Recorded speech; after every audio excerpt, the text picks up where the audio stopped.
온 땅이여 주님을 찬양하고 경배하여라. 하나님을 향한 찬양과 기쁨을 힘차게 선포하며 나아갑시다. 온 땅이여, 온 땅이여 주님을 찬양하여라. 그의 이름 영광을 찬양하여라. 온 땅이여 주님을 경배하여라. 주의 크신 이름을 노래하여라.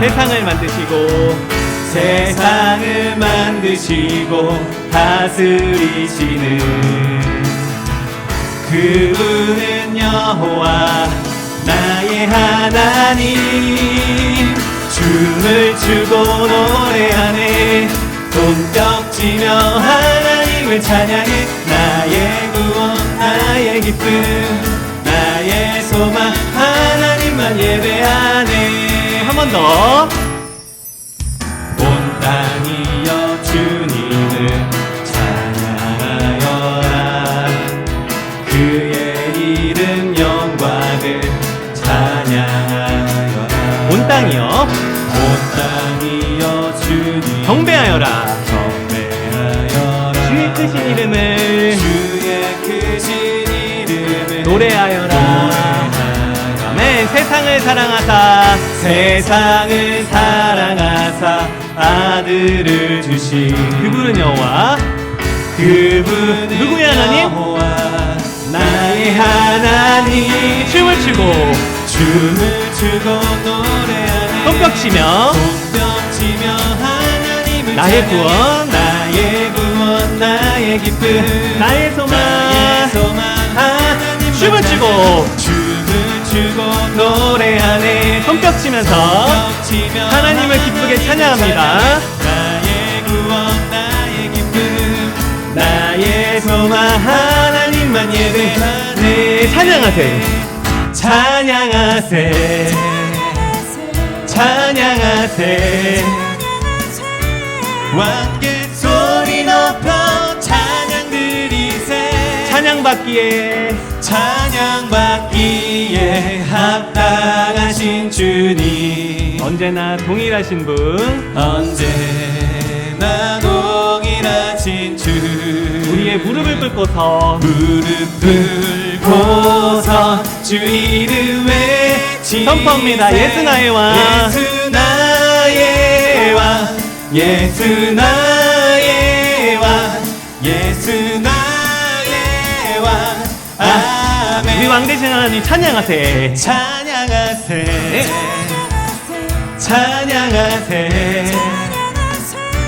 왕께 소리 높여 찬양 드리세. 찬양하세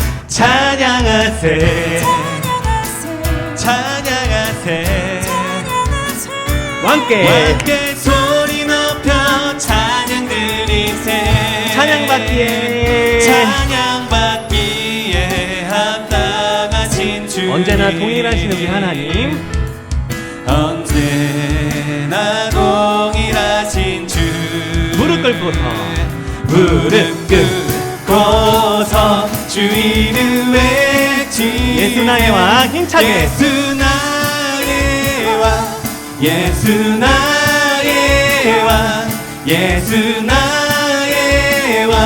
아멘.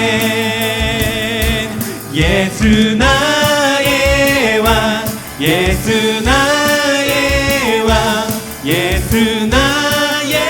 왕. 아멘. 왕 되신 하나님께 박수로 영광 돌립니다. 할렐루야. 하나님이 우리와 항상 함께 하십니다. 이 시간에도 예배하는 마음과 모습을 기쁘게 바라보고 계신답니다. 그 함께 하신 하나님을 생각하며 찬양할까요? 나보다 앞서 그 길을 가시는 분. 밤에는 불로 낮에는 구름으로 내가 가야 할 길 모두 아시는 살아계신 하나님을 의지합니다. 내 눈을 들어 주를 바라보기 원하네.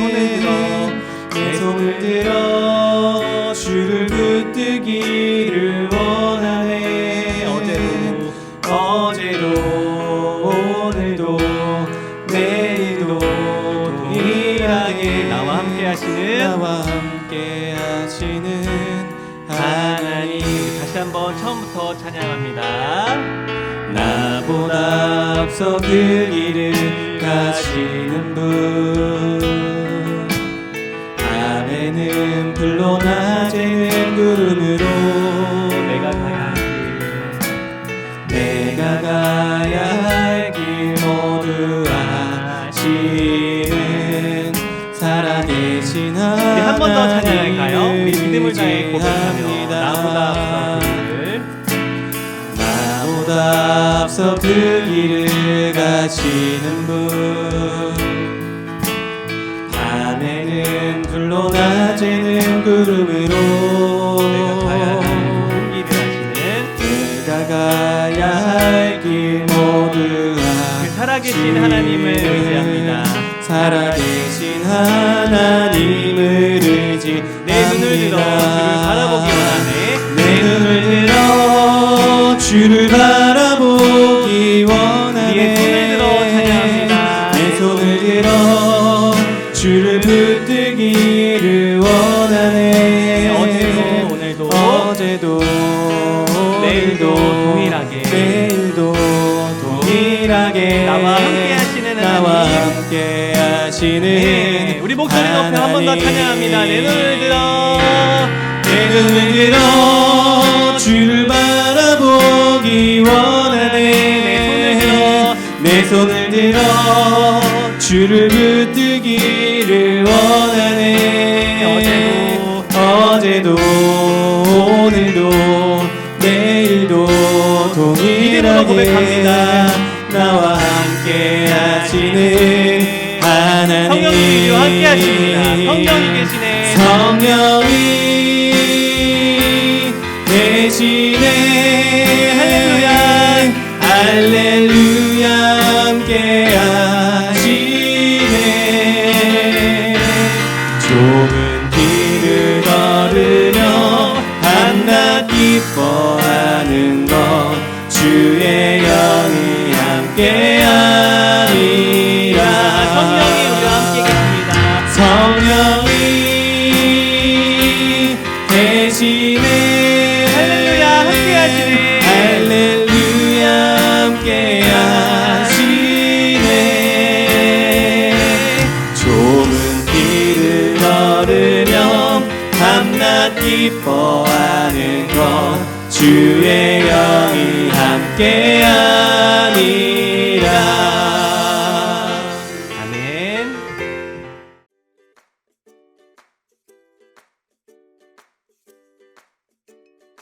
오늘도 하나님의 말씀을 듣기 위해 나온 우리 초등 친구들 너무나 환영하고 축복합니다. 오늘의 말씀은요, 이사야서 45장 21절 1024페이지입니다. 구약성경 1024페이지. 특별히 오늘 말씀은 중간 부분부터 읽어볼 텐데요. 나 외에 다른 신이 없나니 이 부분부터 시작해서 읽어보겠습니다. 다 찾았나요? 다 찾았으면 한번 읽어보도록 하겠습니다. 준비! 시작! 나 외에 다른 신이 없나니 나는 공의를 행하며 구원을 베푸는 하나님이니라. 나 외에 다른 이가 없느니라. 아멘. 오늘은요, 여러분에게 퀴즈를 내면서 시작을 할 거예요. 여러분이 보통 주변에서 들어서 알고 있는 걸 퀴즈를 낼 텐데 한번 잘 맞춰보시기 바랍니다. 첫 번째, 이 세상에서 사람을 가장 많이 죽게 한 동물은 무엇일까요? 문제가 좀 무서운데 과연 정답은 무엇일까요? 여러분이 한번 대답해 보세요. 사자, 호랑이? 정답은요, 바로 모기입니다. 보통 우리가 상어나 사자, 호랑이, 뱀 같은 무서운 동물들이 가장 많이 사람들을 해쳤을 거라 생각을 하는데, 의외로 우리가 생각하는 것과 다르게 가장 약하고 조그만 모기가 사람을 가장 많이 해친 동물이라고 하더라고요. 이 모기 때문에요, 매년 평균 72만 5천 명의 사람들이 이렇게 목숨을 잃는다고 해요. 와, 너무 싫지 않나요? 전사님도 예전에 해외에 나갔을 때 이 작은 모기에 물려서 생사를 오갔던 적이 있습니다. 이 모기가 너무 싫어요. 자, 그럼 두 번째 퀴즈. 모기는 사람의 피를 먹고 산다. 정답은요? 정답은 X입니다. 모기는요, 사람의 피를 빨기 때문에 사람의 피를 먹고 산다고 생각할 수 있는데, 사실은요, 모기 중에도 암컷 모기만 피를 빠는 거라고 하고, 또 이 암컷 모기도요, 피를 먹기 위해서 하는 게 아니라 알을 만들기 위해 단백질과 에너지가 필요한데, 이 때문에 피를 빨아 먹는 거라고 합니다. 그러면 모기는 뭘 먹고 살까요? 모기는요, 보통 꽃에 있는 꿀을 먹고 영양분을 얻는다고 합니다. 네, 이렇게 모기에 대한 퀴즈를 풀어봤는데요. 어떤가요? 우리가 평소 당연하게 알고 있었던 이 모기에 대한 지식과는 실제로 다른 것들이 꽤 있죠. 그런데 여러분, 이거는 우리가 알고 있는 모기뿐만이 아니에요. 우리가 알고 있는 것과 실제로는 다른 것들이 꽤 많이 있답니다. 이거를 뭐라고 하냐면 오해라고 해요. 어떤 대상이나 사실에 대해서 우리가 잘못 알고 있을 때 이것을 오해라고 합니다. 사소하고 작은 오해들은요, 누군가 제대로 된 진실을 알려줬을 때 쉽게 이해하고 해결할 수 있어요. 하지만 중요하고 큰 것에 대해서 오해를 하게 되면 심각한 문제가 생길 수 있답니다. 특별히 하나님에 대한 오해를 갖고 있으면 정말 큰 문제가 생긴답니다. 사랑하는 초등부 친구들, 여러분은요, 하나님에 대해서 제대로 알고 있나요? 여러분이 알고 있는 하나님은 어떤 분이신가요? 한번 대답해 볼래요? 마치 램프의 요정 지니처럼 내가 기도만 하면 소원을 뻥 하고 들어주시는 분? 내가 공부를 하지 않아도 기도만 하면 100점 맞게 해주시는 분? 내가 잘못을 하면 나를 혼내시고 버리시는 그런 무서운 분으로 하나님을 생각하고 있지 않나요? 이건요, 하나님에 대해서 오해하고 있는 거예요. 특별히 오늘부터 3주간 겨울 캠프를 준비하면서요, 하나님을 바르게 알아가는 시간을 가지려고 해요. 하나님을 바르게 알아야만요, 우리가 하나님을 바르게 믿을 수 있답니다. 한번 따라해 볼까요? 바르게 알아야 바르게 믿을 수 있다. 시작! 바르게 알아야 바르게 믿을 수 있다. 그럼 우리가 어떻게 하나님을 바르게 할 수 있을까요? 그 통로는요, 딱 한 가지밖에 없어요.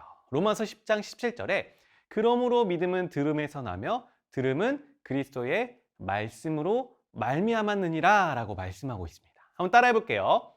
성경을 통해 바르게 믿을 수 있다. 시작! 성경을 통해 바르게 믿을 수 있다. 하나님의 말씀인 성경을 통해서만 우리가 하나님을 바르게 알 수 있고요. 성경을 통해서 하나님을 바르게 알 때에만 우리에게 바르고 건강한 믿음이 생길 수 있답니다. 앞으로 3주간 말씀으로 하나님을 바르게 알아가는 시간을 가질 건데요. 특별히 오늘은요, 그 첫 번째 시간으로 바로 이 하나님에 대해서 알아가 보려 합니다.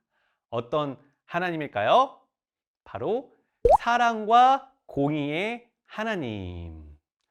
전사님이 친구들에게 하나님은 나에게 어떤 분인가요? 물어보면 보통 이런 말을 해요. 따뜻한 분, 사랑이 많으신 분, 용서하시는 분. 이렇게 뭔가 따뜻하고 좋은 분으로 대답하고 있는 친구들이 있는 반면 또 이런 대답도 있어요. 무서운 분? 죄를 싫어하는 분? 두려운 분. 이 두 대답을 크게 두 가지로 정리한 말이 오늘 소개할 바로 사랑과 공의의 하나님이에요. 여기 있는 대답들은 사랑이라고 부를 수 있고요. 여기 있는 대답들은 공의라고 부를 수 있어요. 이 사랑과 공의는요, 서로 반대되는 것 같지만 하나님이 동시에 갖고 계시는 성품이랍니다. 하나님이 혹시 이중인격이신가요? 아니요. 그거는요, 우리가 하나님을 잘못 오해하고 있는 거예요. 이 서로 반대돼 보이는 사랑과 공의 두 성품을 어떻게 갖고 계시는 분인지 우리가 오해하는 게 아니라 오늘 자세히 살펴보도록 하겠습니다. 첫 번째 하나님은 공의의 하나님에 대해서 알려줄게요. 여러분, 공의는요, 어떤 말일까요? 다른 말로는 정의라고 할 수 있어요. 정의가 무슨 뜻인지 아는 사람 있어요? 성경에서 정의는요, 재판이라는 단어에서 유래되었다고 해요. 재판. 여러분, 재판은 무엇이죠? 누군가의 잘못과 죄를 가려내고 죄가 있다면 그에 맞는 벌을 내려주는 것이 바로 재판이에요. 이 재판과 관련된 정의라는 말은요, 이렇게 말할 수 있어요. 죄를 지었을 때 그 죄에 대해 벌을 내리는 것. 성경은요, 하나님을 공의의 하나님, 정의의 하나님, 죄를 싫어하시는 하나님, 죄에 대해서 벌을 주시는 하나님으로 소개하고 있어요. 에스겔 7장 27절에 보면 이렇게 말씀이 나와 있습니다. 내가 그 행위대로 그들에게 갚고 그 죄악대로 그들을 심판하시리니. 또 출애굽기 34장 7절에 죄를 그냥 보고 넘기지는 않겠다 이렇게 말씀하시죠. 하나님은요, 죄에 대해서는 아주 단호하신 분이세요. 죄를 너무 싫어하셔서 죄와는 가까이 하실 수 없는 아주 깨끗하고 거룩한 분이세요. 꼭 그 죄에 맞는 벌과 심판을 내려야만 그 죄가 사라질 수 있답니다. 그런데 질문, 이 세상에 죄가 없는 사람이 있을까요? 한 사람도 없어요. 우리는 어떨까요? 우리도 죄가 있죠. 우리는 어제도 오늘도 죄를 지었어요. 친구랑 동생이랑 싸우기도 하고 부모님 말 안 듣고 매일매일 잘못하고 죄를 짓는데, 그럼 우리는 어떻게 해야 되죠? 그럼 심판을 받아야 되나요? 벌을 받아야 되나요? 하나님은 죄와 가까이 할 수 없는 분이시면 그럼 우리를 버리시는 걸까요? 하나님은 죄의 벌을 내리셔야만 하는데 우리에게 그 벌을 내리시는 걸까요? 그럼 하나님은 너무 무섭고 두려운 분 아니신가요? 그런데 이렇게만 생각을 하고 있으면 하나님을 오해한 겁니다. 하나님은 죄를 너무 싫어하시기는 하지만요, 동시에 우리를 너무 사랑하시는 분이세요. 하나님은요, 우리를 미워하시는 게 아니라 죄를 미워하시는 거예요. 그럼 우리는 공의의 하나님에 대한 방금 그 설명을 듣고 하나님을 어떻게 이해해야 할까요? 그건요, 나를 사랑하는 그 하나님이 죄를 미워하신다는 것을 기억하며 나도 하나님이 미워하는 그 죄를 멀리하겠습니다. 우리도 죄를 멀리하려고 노력하길 원하신다는 그 마음을 이해하면 되는 거예요. 한번 따라해 볼까요? 나도 죄를 멀리하길 원하시는 하나님의 마음. 얘들아, 공의의 하나님을 생각하며 죄를 멀리하렴. 말씀하시는 그 하나님의 마음을 기억하길 바래요. 이 공의의 하나님의 마음을 기억하기 위해 전사님이 모션을 한번 준비해 봤습니다. 자, 공의의 하나님을 기억하면서 어떻게 하냐면요, 따라해 볼게요. 죄를 멀리. 너무 쉽죠? 죄, X죄, 죄를 멀리. 너무나 잘했습니다. 방금 배운 우리의 내용이 첫 번째, 공의의 하나님이었고요. 그런가 하면 두 번째 하나님은요, 바로 사랑의 하나님이세요. 요한일서 4장 8절에서는요, 하나님은 사랑이시다라고 알려주고 있어요. 하나님은요, 사랑이 많아도 너무 많으신 분이세요. 방금 읽은 그 말씀처럼 사랑 그 자체세요. 우리가 잘못했을 때 용서하길 원하시고 작고 연약한 우리를 따뜻하게 품어주시고 사랑해 주길 원하시는 분이랍니다. 그렇다면 우리가 공의의 하나님을 생각하면서 나도 죄를 멀리하길 원하시는 그 하나님의 마음을 기억해야 된다고 했었는데, 그럼 사랑의 하나님을 기억하면서는 어떤 하나님의 마음을 기억해야 될까요? 그거는요, 이 이야기를 한번 생각해 보면 쉬워요. 내가 가장 사랑하는 존재와 물건들을 생각해 봅시다. 예를 들어서 내가 가장 좋아하는 친구, 강아지, 또 핸드폰, 장난감 인형들을 한번 생각해 볼까요? 내가 사랑하는 그것들을 저 멀리 두고 싶나요? 아니죠. 내가 사랑하는 그것들과 가까이 있고 싶어요. 가장 가까이서 자주 만나고 싶어요. 가까이 하는 것, 그것이 바로 사랑할 때에 나타나는 행동이랍니다. 사랑하는 여러분, 하나님의 마음이 이래요. 한번 따라해 볼까요? 나와 가까이 하길 원하시는 하나님의 마음. 하나님이 나를 너무 사랑하셔서 나와 항상 가까이 있고 싶으세요. 반대로 내가 하나님과 저 멀리 있다면 하나님의 마음을 너무 아프게 하는 거예요. 우리는요, 그 하나님의 마음을 기억하며 나도 하나님과 가까이 하기 위해 힘써 노력해야 합니다. 그럼 어떻게 내가 하나님과 가까워질 수 있을까요? 내가 하나님의 말씀을 읽을 때, 기도할 때, 또 예배할 때 하나님과 가까워질 수 있답니다. 나와 가까이 하길 원하시는 그 사랑의 하나님의 마음을 기억하기 위해 또 모션을 준비해 봤는데요. 함께 해볼까요? 어떻게 하냐면, 자, 처음에 어떻게 하죠? 죄를 멀리. 이 상태에서 사랑의 하나님을 기억하면서 하나님과 가까이. 너무 쉽죠? 하나님과 가까이. 한번 처음부터 이어서 해볼까요? 죄를 멀리, 하나님을 가까이. 좋습니다. 나를 너무 사랑하셔서 가까이 있길 원하시는 그 사랑의 하나님의 마음을 기억하며 나도 그 하나님과 가까이 하고 싶어요. 노력하는 친구들 되기를 축복합니다. 이렇게 공의와 사랑의 하나님에 대해서 배웠는데, 아니 근데 좀 이상한 게 있지 않나요? 아니 아까 분명 공의의 하나님은 죄에 대해서 꼭 벌을 내리셔야만 하는 하나님이라고 했는데, 또 사랑의 하나님은 그 죄를 용서하시고 품어주시고 하는 하나님이래요. 이거 좀 서로 다른 말 같지 않나요? 죄를 꼭 벌하시는데 죄를 용서하시다. 이게 무슨 말이죠? 하나님이 이중인격이시라는 말일까요? 아니에요. 이 말을 잘 이해하려면요, 이 분을 잘 이해해야 합니다. 이분 누굴까요? 맞아요. 바로 예수님. 공의와 사랑이라는 이 서로 달라 보이는 말이 예수님 때문에 동시에 다 이루어졌어요. 잘 한번 들어보세요. 하나님은요, 공의의 하나님이시기 때문에 죄를 꼭 심판하셔야만 해요. 그런데 모든 사람에게는 죄가 있다고 했죠. 그래서 우리 모두는요, 하나님의 무서운 심판과 무서운 죄의 벌을 꼭 받아야만 해요. 왜? 공의의 하나님이니까. 그런데 하나님의 벌을 받아야 되는 우리를 보니까 그 하나님의 무서운 심판과 벌을 견딜 수 있는 사람이 하나도 없는 거예요.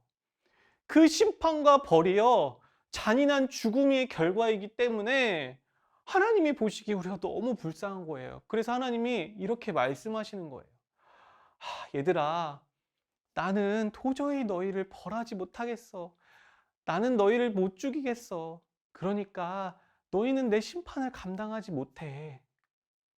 이렇게요, 공의 하나님은 벌을 내리셔야 하는데 동시에 우리를 너무 소중히 여기고 사랑하셔서 고민하시게 된 거예요.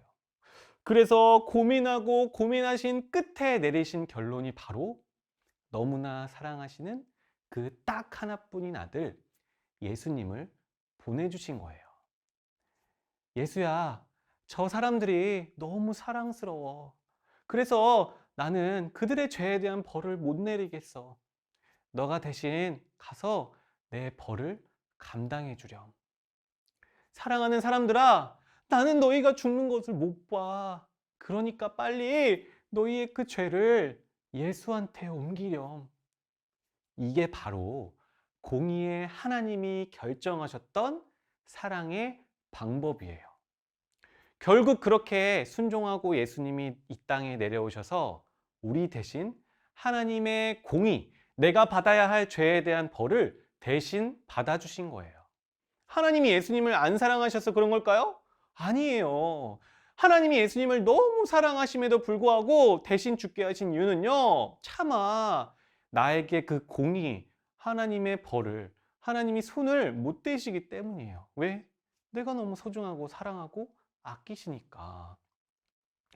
사랑하는 초등부 친구들, 공의의 하나님께서 사랑의 하나님을 동시에 지키신 그 결과가요, 바로 예수님의 십자가예요.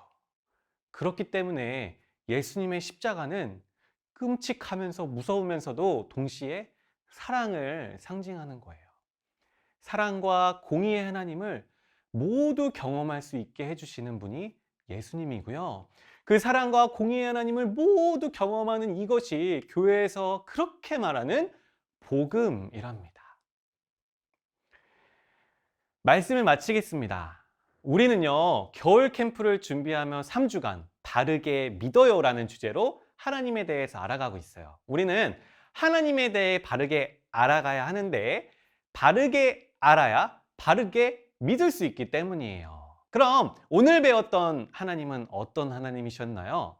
바로 사랑과 공의의 하나님. 첫 번째, 공의의 하나님은 어떤 하나님이시라고 했죠? 죄를 미워하고 죄의 벌을 내리셔야만 하는 하나님이세요. 그 하나님을 기억하며 우리는 어떻게 해야 된다 했죠? 모션 기억하나요? 죄를 해보겠습니다. 시작! 죄를 멀리! 죄를 멀리하시는, 죄를 미워하시는 그 공의의 하나님을 기억하며 나도 죄를 멀리하려 노력하는 친구들 되기를 바랍니다. 그런가 하면 두 번째, 동시에 하나님은 사랑의 하나님이시죠. 나의 죄를 용서하시고 연약한 우리를 품어주시고 사랑해 주시는 분이세요. 사랑의 하나님은요, 우리와 가까이 하길 원하세요. 나도 그 하나님의 마음을 기억하며 어떻게 해야 된다 했죠? 하나님과 가까이. 나와 가까이 하길 원하시는 그 사랑의 하나님을 기억하며 나도 하나님을 가까이 하는 친구들 되기를 바랍니다. 죄를 멀리, 하나님을 가까이. 한번 해볼까요? 시작! 죄를 멀리, 하나님을 가까이. 그런가 하면 마지막! 우리는 이 둘 중 하나만 기억하고 오해하는 게 아니라 사랑과 공의의 하나님을 동시에 기억해야 한다고 했죠. 그 하나님을 동시에 경험하고 만나는 곳, 그곳이 어디라고 했죠? 맞아요. 바로 우리의 예수님. 죄의 벌을 주셔야만 하는 공의의 하나님이 나를 너무 사랑해서 대신 벌받게 보내주신 분이 예수님이셨죠. 그 예수님을 보면서 사랑과 공의를 동시에 지켜주신 우리 하나님을 기억하며 감사할 줄 아는 친구들 되기를 간절히 축복합니다. 우리가 보이는 이 모습이 그 예수님께 감사하며 사랑과 공의의 하나님을 기억하는 모습이 바로 죄를 멀리하고 하나님을 가까이 하는 그 모습이랍니다. 이 모습을 우리 예수님께 감사하는 마음으로 늘 선물을 드리는 우리 친구들 되기를 간절히 축복합니다. 그럼 우리 마지막으로 모션을 하면서 오늘 말씀을 맞춰볼까요? 준비! 시작! 죄를 멀리, 하나님을 가까이. 아멘.